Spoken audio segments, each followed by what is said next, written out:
Welcome to Connect with Rohan Dialvis, brought to you by Satyajit Creations and Studios here in London. I have with us today Dr. Anuradha Samarasinghe. He's a GP by profession. He's also the membership secretary of the Association of Professional Sri Lankans in the United Kingdom, apsl.org.uk. Welcome, Anuradha, to this program. Thank you, Rohan. It's a pleasure to have you here on board. Congratulations first on your election as the membership secretary of APSL. Thank you very much. Before we kick off on what the membership and the membership secretary's position entails, tell us a little bit about APSL. Okay. So the APSL stands for Association of Professional Sri Lankans in the UK. So it is a charity, UK registered charity, and we draw our members from a wide variety of professions. Not only the traditional professions that people are familiar with, like doctors, lawyers, engineers, etc. Anybody with, I think, professional expertise in a certain field, we count as our members. So it's professionals across the board rather than on a hierarchical basis, where the doctors have their own association, the lawyers have their own, engineers have their own. That's fine, but this goes across rather than horizontal. Yes. So it's a good selection of a mix of professionals. Now, professionals, are they eligible for membership in a very narrow Sri Lankan context of the definition of professional, or is it much? No, I think it is much broader. So, I think, if you do have a professional qualification, if you have a university degree, if you are an expert due to experience, working, for several years, several decades. So the academic qualification is something that's required, but if you don't have it, but if you have the experience, as we do mostly in the United Kingdom and in Europe, where qualifications by themselves don't necessarily matter if you have the required breadth of experience. Yeah. So you can contribute to that as well. So this is an open invitation to anyone, yes, especially from your standpoint as membership secretary. I know. Yeah. Yes, it is, and I've been sort of, I'm a relatively new member to APSL. When did you join? Oh gosh, I think I actually started by doing a project when I was not a member. That would have been around 2017, 2018. Right. Yeah. And then I think I probably joined in 2018, 2019. Right. So I think that's another good thing about APSL. You don't have to be in the organization for a few years. It really depends on what is important to you as an individual. And, so in my short time in APSL, I've been thinking about, what actually unites us as a group of diverse individuals from diverse professional backgrounds, diverse work experiences. And I think it's really that inner sense of you want to give something back to your community, back to your country. And I think APSL will appeal to a lot of people who get that sense of satisfaction and fulfillment of being a good citizen and helping others. And I think we have the platform for that. You have the platform because I heard you say it's a charity. That's a charity registered in the United Kingdom, so it's tightly regulated. Yeah. And the compliance aspects are very strong. Yeah. And is it just a Sri Lanka-centric organization, or are you doing things both here in the United Kingdom for our members as well as those in Sri Lanka? We actually do projects both for members in the UK as well as Sri Lanka as well. Okay, that's good to hear, because a lot of associations either have just one purpose objective based association or a gathering of people. So APSL is sort of a diverse set of people, a group of people working across in various aspects. Tell us, Anuradha, what are the membership categories or the current the system, and what benefits are there, and also especially what the members also can do for our community, both in the United Kingdom and in Sri Lanka. Okay. So in terms of membership categories, at the moment we don't have that many designated categories. So for example, we have like a free membership for university students, and then we have the kind of general memberships, and we have life members, you know. So in terms of general membership, there is a very small membership fee, and that can also be reimbursed. For example, if any individual would like to join us and also donate and promote, contribute to any of our ongoing charitable projects. Right, so the membership fee can be used by a new member or an existing member to channel that money, even though it's a small amount, and in addition to other contributions they may wish to make, into a project of theirs to work for the benefit through a charitable objective. Mainly in Sri Lanka, of course, oils in the United Kingdom. Plus also, if you do not have a specific project you would like to use us as a platform for, you can just donate to any of our existing ongoing projects.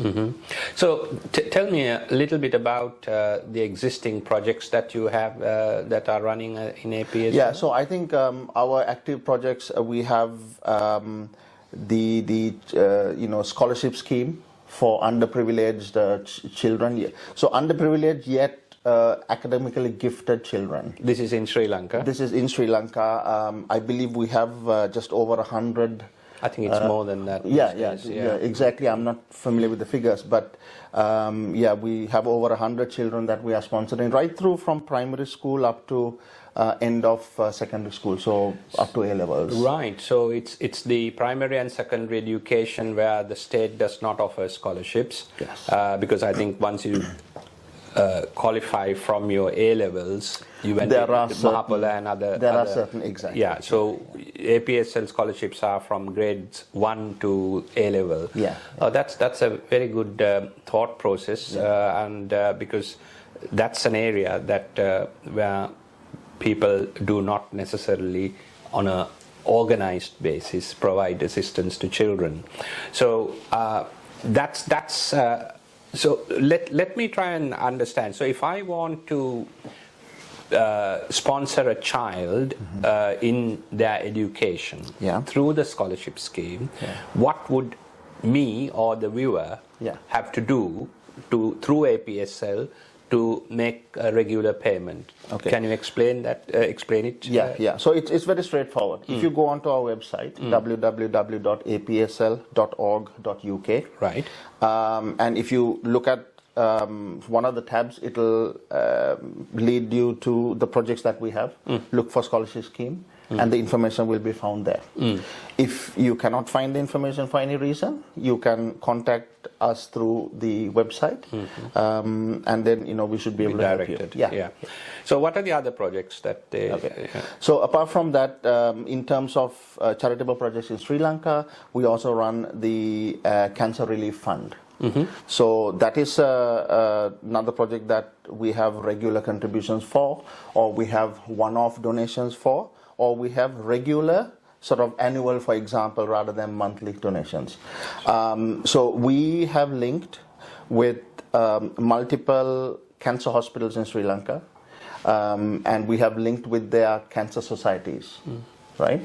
And like in the scholarship scheme, here also the organization receiving the funds, so the hospital in this case, selects patients who they feel will benefit from getting a small bursary, if you like, so that they can remain on treatment. So it's a bit of financial assistance for that. Again, it's the support and assistance to make their lives more comfortable. Yes, so we don't select. So therefore, there's a certain, I think, accountability there where, we don't select our favorites, if you like. Plus, sometimes, there can be cancer medications or cancer investigations which require funding. Once again, the hospital informs us, and if we have the budget for it, we then promote. So people can donate to that project as well. So these are important points that you're disclosing or revealing to our viewers, because there are also benefits of giving from your side to a registered charity in the United Kingdom. Now, I'm not sure whether you know those aspects, or shall I sort of explain a little bit and then you want to... Yeah, I think if you have more sort of background in this. So from a charitable donation standpoint, if you are making personal contributions, there is a gift aid scheme. So if you make a contribution of £10 and you complete the gift aid scheme, the form, the charity, the government will donate the tax rebate on that free of charge, at no cost to you and no cost to the charity, but you can then consider your payment plus the government contribution going towards your chosen area of relief and funding.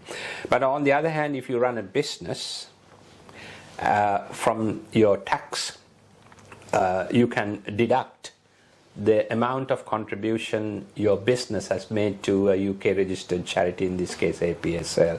So I think it's important. I think for both personal, even for personal tax, I believe I do deduct the contributions that I make. Exactly. And so I do not have to, pay tax on that amount that I am donating for a registered charity, which is what we are. Right. And I think the other benefit of being a registered charity for any donors out there is that you are assured that we have the accountability and the transparency, because that is required by UK law. The Charity Commissioner, the filing of accounts and the compliance, etc. Yeah, and the other benefit, if I may, is that our organization, because we members actually genuinely only provide our time for free, our overhead costs are very, very limited.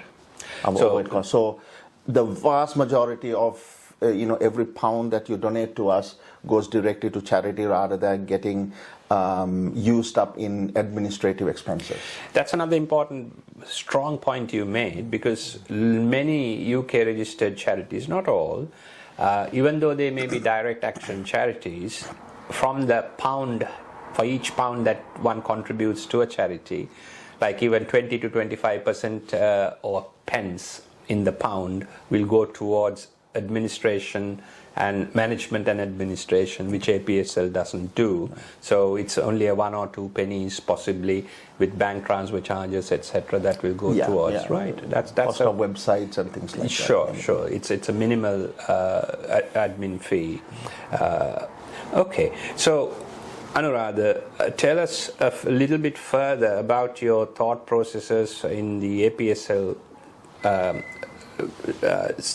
executive committee of the membership aspects. Okay. So when I took up the membership secretary post this year, I took it up for a reason, because I had a few points that I wanted to implement, which I felt would benefit the members existing and even be more attractive to new donors. And also I felt which might also benefit APSL as an organization.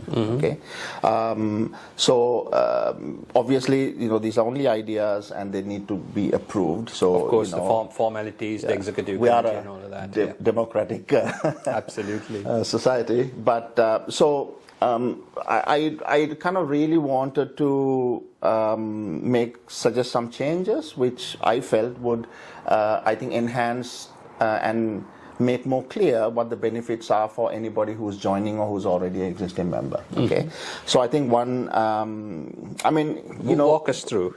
So, most of us feel good. We have a sense of satisfaction when we feel that we are doing something or giving back to society, be it in the UK, be it abroad, or in this case, be it Sri Lanka, right? So that's a given, and I think that's what most of us do this job for. We've gained certain benefits and we feel a sense of giving back. So that's a given. Now, apart from that, there are actually some other benefits that you will receive by joining the APSL. Okay, so for example, I want to propose certain changes that will allow us to provide you with, for example, an industry discount card, which you can use in your day-to-day shopping and get cash back.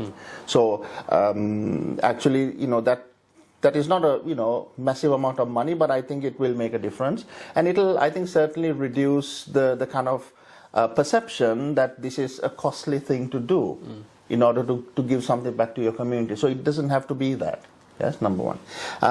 Also, for example, we will be able to offer our members certain discounts in terms of IT packages like Microsoft.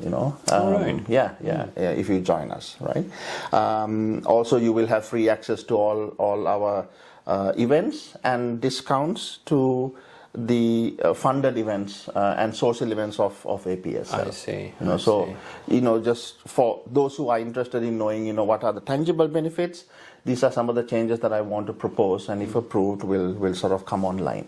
Because it's essential. However much we are donating on a selfless basis, people ask the human question, what is the benefit to me? I think you very clearly explained the benefits to the individual members who join APSL, but equally by joining APSL, what they can do to make that change to our own people, both here and in Sri Lanka, to make life more comfortable, and also to enrich the people, so to speak. Right. So you have some excellent thoughts, processes, and proposals, and hope they will become reality through the process of the APSL. Anuradha, now you mentioned a number of projects, but as you know, Sri Lanka, we get into emergency situations quite unexpectedly from time to time, not just in the recent past, but from time to time. I mean, when everything is fine, there will be a major flood or something like that, let alone the political aspects. How does APSL cope with that sort of urgent needs responses? Exactly. Good question, Ron. So we actually have what's called the Emergency Relief Fund. Right. So this is something that I think initially started with the COVID pandemic, I believe. Yes. It may have been earlier. There would have been floods and then COVID, onset of COVID in the 2020s and so on. And then again, we raised funds for the financial crisis. So basically, this is a fund where we, from time to time, if an emergency arises, we will call upon the wider community in different countries to donate for us whatever the specific cause. And it's not just from the Sri Lankan community, but across. It can be anybody. It's an open call. It is. And we promote that through our social media channels and through our email database. And historically, considering the funds that we have raised for the COVID pandemic and the financial crisis that Sri Lanka underwent last year, we have given back multiple millions of rupees through different organizations, through other Sri Lankan charities, and directly contributions to hospitals, for example, in terms of medicines that were required during the financial aid. I think it's right to say APSL is more direct action. We focus the recipient with, as much as we can, rather than going through a multiplicity or a multiple number of organizations, so that the funds are channeled directly there. Right. Plus, also, I think the other key is we are independent of any political organization, so therefore we always like to deal directly with the organization we are working with. So, for example, we will deal directly with the hospital, without any middlemen, without any risk of profiteering and fraud, and provide necessary aid that we can, in this situation. That's it's very clear to me that it's a transparent organization or an association. Anuradha, now we spoke about, we discussed the membership, the benefits of membership to individuals. What's the overall enrichment, the benefit APSL gets through this course? Yeah. So once again, after giving it some thought, I felt that I needed to relook at our the kind of, in the background in terms of the information that we collect from our potential donors, and the purpose of that would really be to kind of identify the talent that we have out there. And that potentially we can then harness for other projects that we do.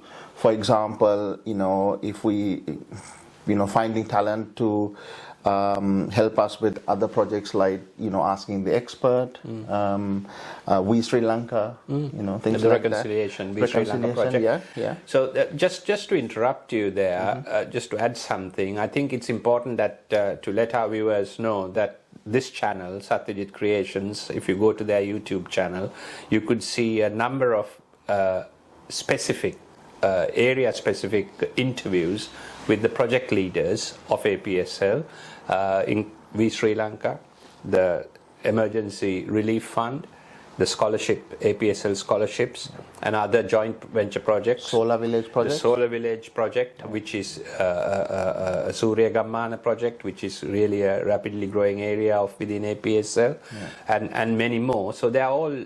You can watch them, the programs with their project leaders. If you go and check out Satyajit Creations on YouTube.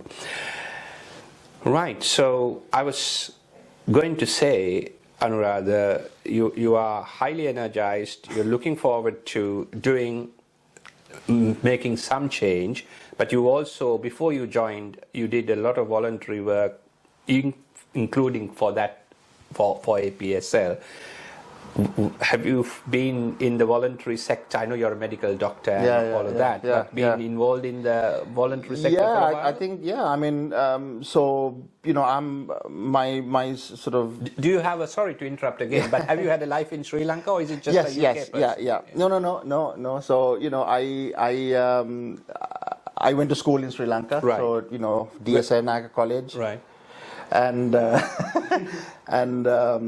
so in DSA Naga, apart from the kind of academic pursuits I did, I didn't do much. Okay, I played a bit of tennis, but not the popular sports, if you like. And but I also discovered the Interact Club. So. I think looking back, I wasn't that much of an active member. But then in my 20s, after my sort of school career ended, I joined the Rotary Club. And I think I should thank my parents for that, because both my mom and dad were, very prominent members of the Rotary Club. You can mention their names on this program if you wish to. So Ranjit Samarasinghe and Kusum Samarasinghe, they were. So my father went on to become a district governor of Rotary District 3220, and my mum was an inner wheel member. Right. They were club presidents. So throughout my 20s, I've had very, very close links with the Rotary District. And I think. Genuinely, I feel that I gained a lot from being involved with them. I think I kind of discovered my inner strengths, my personality, public speaking skills, and really it provided me, I think, a good platform for me to discover my strengths, really, while giving to charity. So I just got the bug from there, really. Because it's important to understand the background of the individual as well, in this case Anuradha's background, because sometimes us professionals are extremely good at what we have specialized in. So that's the hierarchical specialization training we get, but find it difficult to work across. And here you are doing the second aspect of it. So did you do your medical studies in Sri Lanka? Yeah. So I went to Colombo Medical Faculty, and I completed my sort of undergraduate medical degree there. And then around about 2002, I made a choice that I wanted to explore what was out there for me in the UK, and I sort of made that jump, So I've been in the UK since 2002, and I got into general practice training in the UK, in Wales, and I've kind of lived in Wales since. And I think, I often look back and I sort of reflect on what also, again, drives me. And perhaps, I think strongly it's a sense of that I don't think I gave back, through my, what the country gave me in terms of free education and so on. I don't think I've given back, and this is my but you started to give back. Well, that's the important this is the thing. small way that I do it, and so it satisfies that aspect, if you like. Very good. Now, just as we know, we sort of do interviews and various discussions, mainly on a public service broadcasting aspect, to enrich our community or communities, not just the Sri Lankans, but any of our viewers across the board. As a medical practitioner, from the point of view of a medical or a prospective medical student watching this program, so if you were doing your A-levels in wherever you are, not necessarily in the UK or Sri Lanka, but just before thinking of a career, a professional career in medicine, what sort of advice? This is about the ask the expert aspects, but in 3 minutes, right? Would you give to our viewers who are looking at a medical profession? Well, I mean, in Sri Lanka or in the UK? Both. Yeah. Right. I think from a Sri Lankan perspective, it's highly competitive because only a few people are taken. In the UK, it's still competitive, but larger numbers are taken. Forget that aspect. But what's in it in a young man or woman, a boy or girl, choosing going for the medical career, and then also for those young medical doctors in the United Kingdom who are watching this program, about the GP's conversion or the training aspects. So I'm actually a GP trainer in the UK as well. Sorry, say that again. You are I'm a GP trainer. So some of us GPs, after we've received 3 years post experience qualification, we can apply to become trainers. So we train other doctors. Right. So some GPs provide tutoring facilities for final year or third year, fourth year medical students, and those surgeries are often linked to medical faculties in the UK, and some of us go on to have enhanced training where we qualify to be able to provide training to budding general practitioners in the UK. So there's a practice-based training program ranging from 12 to 24 months where a young doctor comes and works under our mentorship, our sort of expertise. I see. And what are the prospects career-wise of becoming a GP? Because I only see the other side from the point of view of a patient. Each time I ring my GP, they're always busy. Busy, I know. But let's talk about the other side of the coin from a GP standpoint, because I, as a patient or a person in a list in a surgery, think they are heavily paid and do a certain amount of work, and each time I ring, there is no time for me. Now you tell me the other side. I know. Yeah. Okay. So I don't know exact specifics. Okay, because I'm not that much of an expert. Yeah. But I mean, as you know, recently. So and I'm talking about the UK. Yeah. Okay. So recently, to coincide with the 75th anniversary of the NHS, right? National Health Service. Yeah. The government, along with NHS leaders, have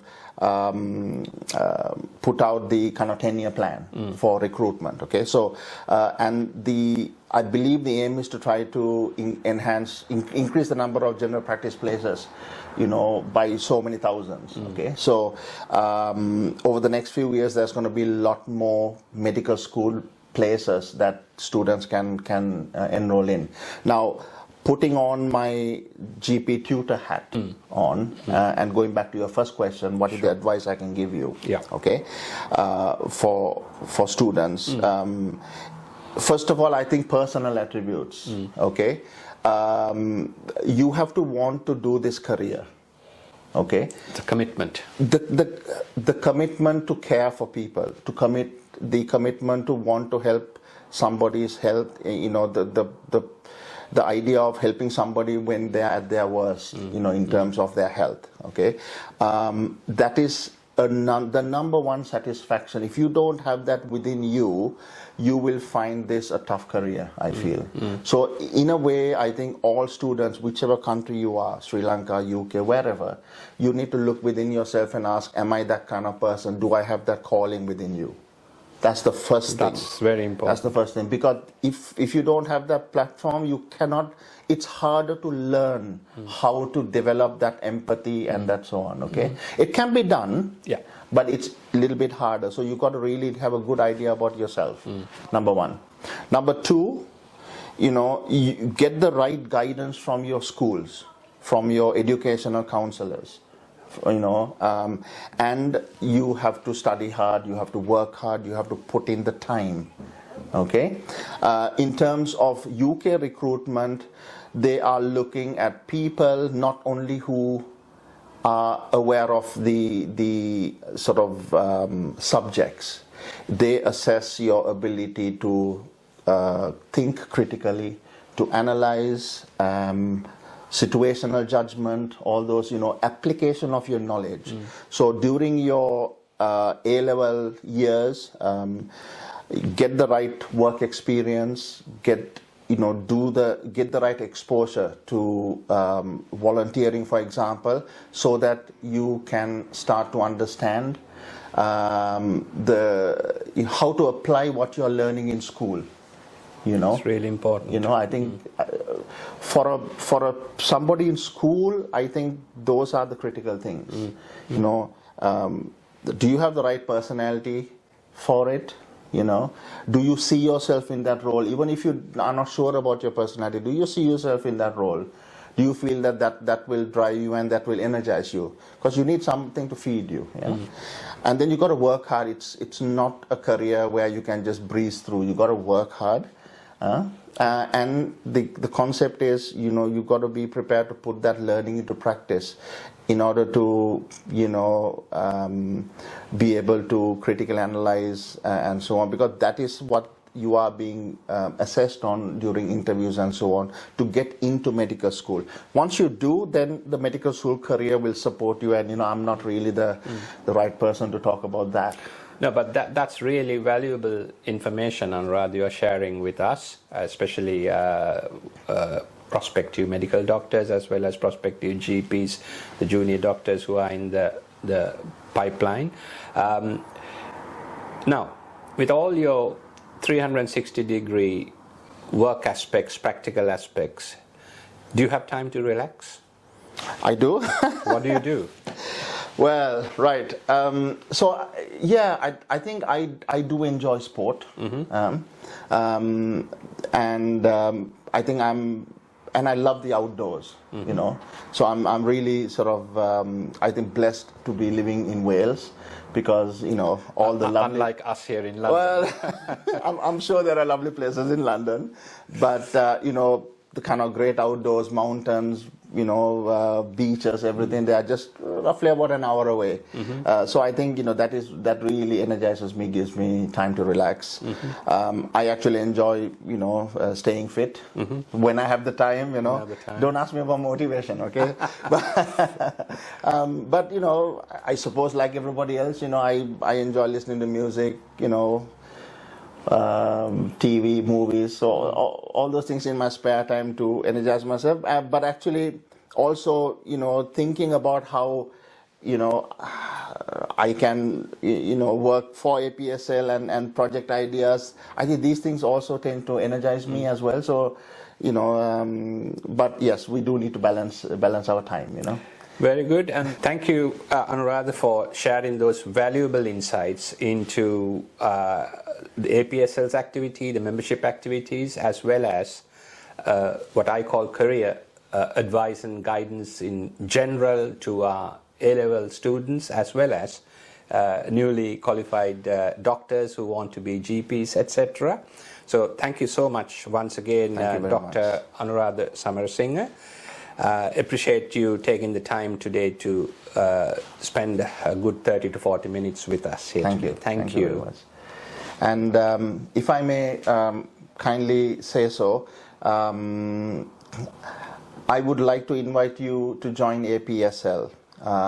We are doing a lot of good work, and if you feel that you have been looking for an organization through which you can give back to your community, give back to Sri Lanka, we are the right platform for you. We are the right organization for you. As you can see, we are a group of diverse individuals with different careers, but we all have one thing in common, which is we have that passion to give.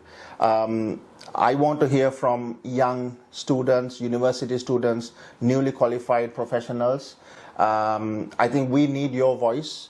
We need your expertise so that we can modernize as an organization and we can actually do the things that you also want to do to give back to your community. Hopefully the changes that we are making at APSL will, I think, make it even more attractive to you. So we are always looking for new members, and if you'd like to join us in this journey, I can guarantee you, you will enjoy it. Thank you very much. Thank you, Anuradha. Appreciate it. Thank you and goodbye.